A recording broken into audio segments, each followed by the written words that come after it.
cachée dans l'illusion, même dans des Rubik's Cube. Nous allons maintenant nous intéresser à la chercher à travers le son. La réflexion autour de la sémiotique et des différents éléments qui composent une œuvre, quelle qu'elle soit, est primordiale lorsqu'on la conçoit. En l'occurrence, nous allons parler de vidéo. Un fond sonore, c'est quoi? Une ambiance, des bruitages, de la musique, autant d'éléments dont le créateur dispose, comme un peintre disposerait de pinceaux pour faire son tableau. Pour illustrer ce propos, nous avons préparé une expérience audiovisuelle, une bande-annonce, un seul montage visuel, deux fictions, et une seule réalité, celle que vous choisirez.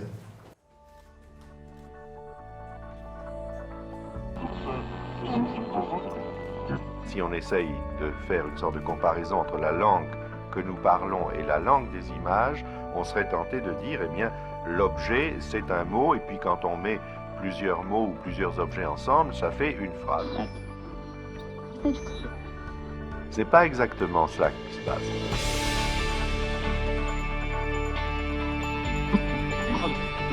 L'image peut toujours, au fond, avoir plusieurs sens. Elle est, comme on dit en linguistique, elle est polysémique.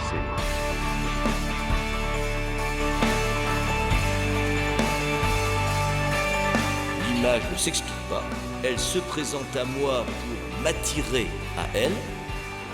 Les images permettront d'être celui qu'on attend être une image.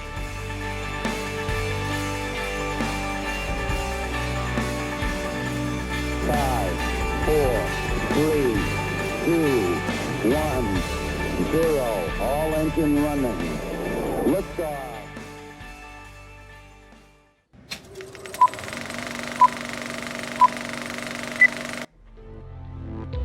Dans la nature, la pensée se réduit à un calcul. Il y a pas mal de scientifiques de grand talent qui veulent nous avertir du danger de l'IA et nous dit que les machines sont capables de faire tous les calculs. C'est une menace pire que la Corée du Nord. La perfection de l'homme va permettre d'aller jusqu'à fabriquer des choses extraordinaires qui vont ensuite peut-être une œuvre de l'homme qui va se retourner contre l'homme. L'intelligence artificielle est dangereuse. Il faut dire que la singularité technologique, c'est un peu comme la religion. Vous allez tous mourir ici.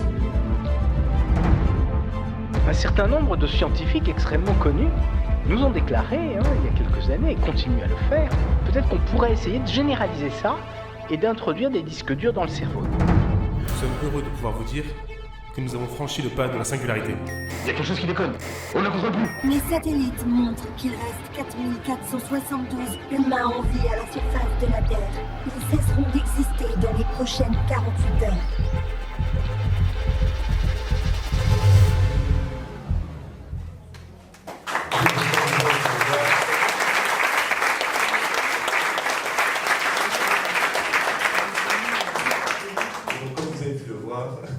Un seul montage visuel et pourtant deux scénarios bien distincts. Lequel préférez-vous? Je vous laisse le choix.